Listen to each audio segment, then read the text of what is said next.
to the left. Instead of changing direction, however, the car began to skid sideways on the slick pavement. But in the instant before the beams of the headlights swung away from the road, and away from the figure standing in her path, one image seared itself across her brain. Glazed, terror-filled eyes. Then the person was gone, vanished in the darkness as the vehicle spun out of control. Moira braced herself and prayed. But when she felt a solid thump against the side of the car, she knew her prayers hadn't been answered. She'd hit the terrified person who'd been trying to flag her down.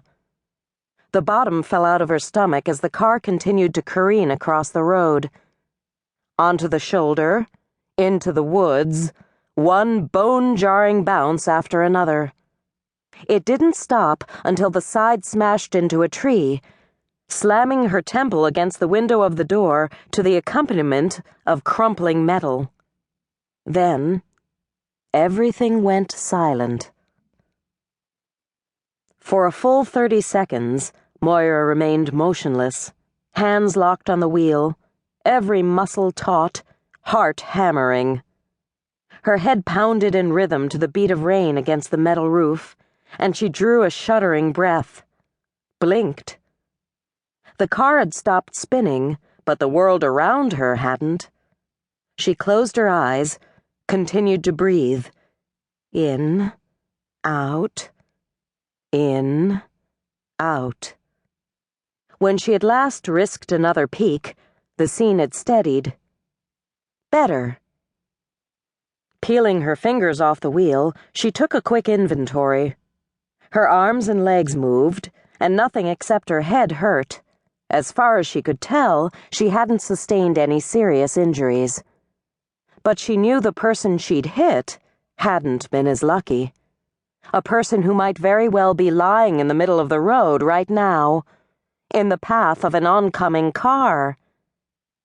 Her pulse stuttered, and she fought against a crescendo of panic as she tried to kickstart her brain, to think through the fuzziness. Okay, first priority, call 911. After that, she'd see what she could do to help the person she'd hit while she waited for the pros to arrive. Plan in place, she groped for her purse, but the seat beside her was empty. Hadn't her purse been there moments before? With a Herculean effort, she coerced the left side of her brain to engage. The floor. Her purse must have fallen to the floor while the car was spinning. Hands shaking, she fumbled with the clasp on her seatbelt. It took 3 jabs at the button before it released.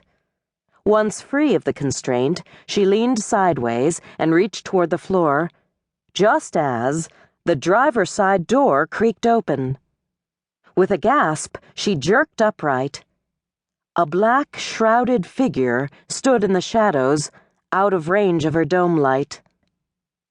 Her heart began to bang against her ribcage again as a cold mist seeped into the car. "I saw the accident. Are you all right, miss?" The voice was deep, male, and the only clue to his gender. The monk-like hood of his slicker kept most of his features in shadows. But she didn't care who he was. Help had arrived. Thank you, God. "Yes, I think so. I banged my head against the window and I'm a little dizzy, but I hit someone on the road. I need to call 911, and I need to help the other person." The man leaned a bit closer and she glimpsed the outline of a square jaw. "You've got a nasty bump on your temple. Moving around isn't a good idea until the paramedics check you out. I'll help the person you hit."